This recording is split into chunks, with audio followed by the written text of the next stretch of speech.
This was not supposed to break. We were removing the exhaust manifold. And then this happened. The stud snapped. Right inside the engine. Now we've got a broken piece, stuck in a very tight space. No grip, no easy access, no simple way to get it out. This is what heat, time, and corrosion do. They lock everything in place.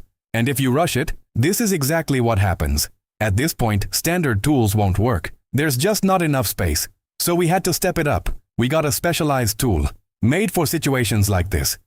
Designed to work in tight engine bays, where nothing else fits. This isn't a quick fix. This takes patience. Every move matters, because one mistake can damage the threads. And if that happens, the problem gets even bigger. So we go slow, controlled, precise, little by little, working the broken stud out. This is the part most people don't see. Real projects come with real problems, and solving them is where the real work begins. F-Series Project, no shortcuts, just real work. Tool used in the video, link on bio.